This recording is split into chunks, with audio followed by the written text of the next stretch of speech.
Good morning friends.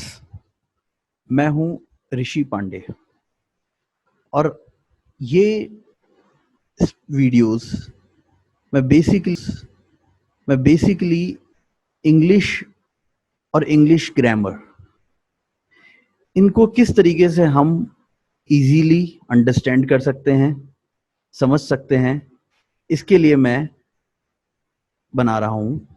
और ये basically सिर्फ छोटे बच्चों के लिए ही नहीं, अगर वो लोग जो इंग्लिश सीखना चाहते हैं but due to some reason या किसी वजह से कोई परेशानी आती है, वो लोग इंग्लिश नहीं कर पा रहे हैं, तो बेसिक मेरे को जो लगता है, इंग्लिश या हिंदी कुछ भी सीखने में हम लोगों को मेन परेशानी ये रहती है। एक तो ग्रामर, इंग्लिश या हिंदी में हमें अगर ग्रामर अच्छी तरीके से समझ में आ जाती है तो हम कोई सी भी लैंग्वेज को आसानी से सीख सकते हैं।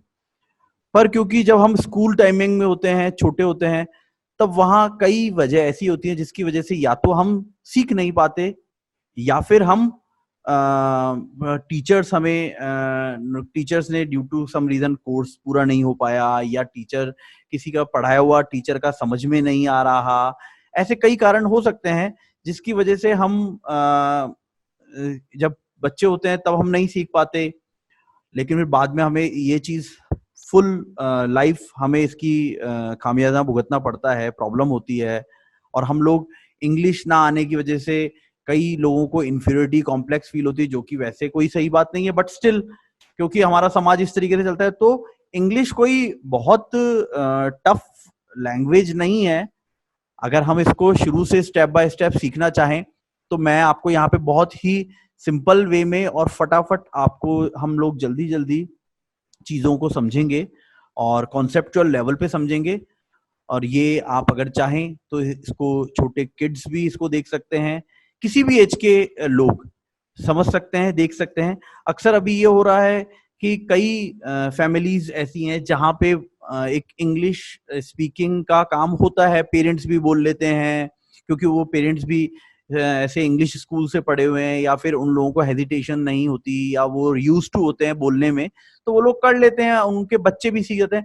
बट कई जगह ये प्रॉब्लम आती है कि वहां पे या तो पेरेंट्स हिंदी मीडियम से हैं या पेरेंट्स यूज टू नहीं है बोलने के, या कई बार ऐसा होता है कि पेरेंट्स चाहते हैं बट टाइम ना मिल पाने की वजह से भी नहीं हो पाता।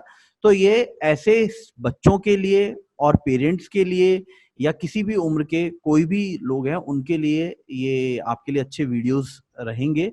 तो आप लोग इन वीडियोस को देखिए और मैं कोशिश करूंगा आपको बहुत ही सिंपल तरीके से आपको इंग्लिश ग्रामर आपको बताऊं। तो दोस्तों हम चालू कर रहे हैं और सबसे पहले हम लोग चालू करेंगे elementary English grammar and composition से। इसमें हम क्या टॉपिक कवर करने वाले हैं वो भी आपको फटाफट से मैं एक बार टॉपिक्स को दिखा देता हूं, जिससे आपको एक आइडिया लग जाएगा, और वो टॉपिक क्यों जरूरी है ये भी आपको बताता हूं। तो देखते हैं हम सेकंड। जैसा आप देख सकते हैं कि यहाँ पे डिफरेंट डिफरेंट टॉपिक्स हैं, और हम लोग, मैंने आपको ये प्रॉमिस किया है कि मैं आपको इंग्लिश का बेसिक से लेकर और आगे तक एडवांस तक हम लोग ट्राई करेंगे कि हम ज्यादा से ज्यादा चीजें सीख पाएं, बेसिक कॉन्सेप्ट्स को क्लियर करें, उसके बाद हम आगे की चीजें कर पाएं। तो जो इनिशियल सबसे पहला बेसिक कॉन्सेप्ट या कोई भी लैंग्वेज जहां से चालू होती है वो होता है अल्फाबेट से। तो यहाँ पे हम लोग अल्फाबेट से ही वो चीज चालू करने वाले हैं। दीज आर फर्स्ट टॉपिक हमारा रहेगा अल्फाबेट्स, फिर हम walls, names of things, places, animals, persons, और यहाँ वर्कर्स। ये सारी चीजें भी मैं इसलिए बता रहा हूं क्योंकि मैंने आपको बताया था ये वीडियोस किड्स के लिए भी है, बड़े लोगों के लिए भी है, किसी भी उम्र के लोगों के लिए है। तो हम खासकर बच्चों को ध्यान में रखते हुए इन वीडियोस को तैयार कर रहे हैं। उसके बाद यहां 8th चैप्टर तक हम लोग इस तरीके की जनरल चीजों को फास्टली देखेंगे। आफ्टर दैट हम चालू करेंगे जो सबसे इंपॉर्टेंट और बेसिक टॉपिक होता है इंग्लिश ग्रामर का, दैट इज नाउन। नाउन के बाद वर्ब्स हैं, फिर हम प्रोनाउन है, एडजेक्टिव है, एडवर्ब्स, प्रीपोजिशंस, कंजक्शन, इंटरजेक्शंस, और भी बहुत सारे ऐसे टॉपिक्स आएंगे जो छोटे या बड़े हैं इंग्लिश में, और हम कई वजह से उन टॉपिक्स को नहीं समझ पाए थे। तो आज फिर एक अच्छा मौका है, आप लोग देखिए और हम चालू करते हैं। तो सबसे फर्स्ट बिगिनिंग करेंगे हम विद अल्फाबेट्स। अल्फाबेट्स बेसिकली क्या होता है, आज अगर आप हिंदी ग्रामर या इंग्लिश, क्योंकि हम लोग हिंदी लैंग्वेज मतलब हिंदी हमारी मातृभाषा है और हम बेसिकली हिंदी स्पीकिंग कंट्री में, हमारे यहाँ हिंदी मेन चलती है, तो हम लोग हिंदी से अगर चीजों को जोड़ के समझेंगे तो हमें बहुत इजीली ये चीजें समझ में आने लगेंगी। जैसे अगर हम अल्फाबेट्स की बात करें तो जिस तरीके से हिंदी ग्रामर में जब हम कोई चीज चालू करते हैं तो क ख ग ग ण इस तरीके से हम छोटे वो देखते हैं, अल्फाबेट्स देखते हैं।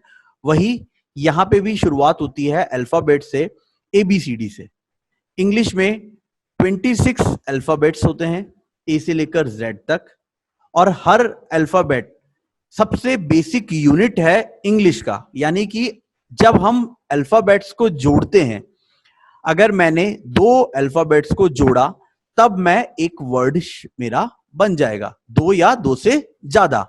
और ऐसे जब हम वर्ड्स को जोड़ते हैं, 2 वर्ड को मैंने जोड़ा, 3 वर्ड को जोड़ा, 4 वर्ड को जोड़ा, ऐसे धीरे धीरे हम लोग सेंटेंसेस बना लेते हैं। तो सबसे पहले इनिशियल स्टार्टिंग कहां से होती है? अल्फाबेट से स्टार्ट होता है।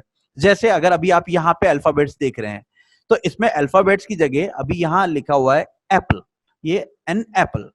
फर्स्ट एप्पल है, ए फॉर एप्पल हम बोलते थे, बी फॉर हम बैलून बोलते हैं, सी फॉर कप है, डी फॉर डॉल है, ई फॉर एग है, F for fish, G for girl, H for hen, I for ink pot, J for jug, K for kettle, L for lamp, M for mouse, N for nail, O for और plate, Q for plate, Q for queen, R for ring, S for ship, T for table, U for umbrella, V for van, W for window, X for x-ray, Y for yak, and Z for zebra.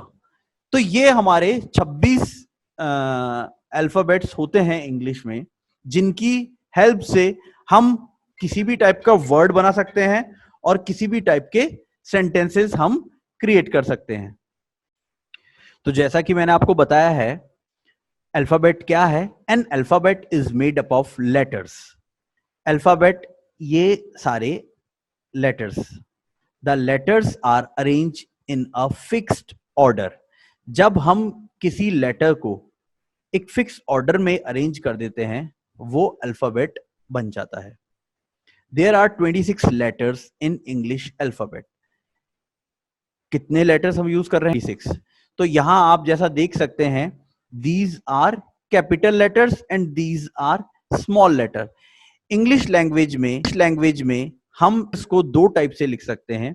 आप capital letter यानी कि सारे बड़े अक्षर, और उन्हीं अक्षरों को आप स्मॉल लेटर्स में इस तरीके से लिख सकते हो। तो यहां 2 तरीके से हम काम कर सकते हैं। और अल्फा, और मैंने आपको बार बार बताया है, लेटर एक स्मॉलेस्ट यूनिट है इंग्लिश लैंग्वेज की। तो हमने सारे लेटर्स देख लिए, A B C D E F G H I J K L M N O P Q R S T U V W X Y Z, और similarly इनको हम स्मॉल लेटर्स में इस तरीके से लिख सकते हैं। तो ये हमारे लेटर्स वाला पार्ट हुआ। यहां हमने सबसे पहले बेसिक यूनिट देख ली है।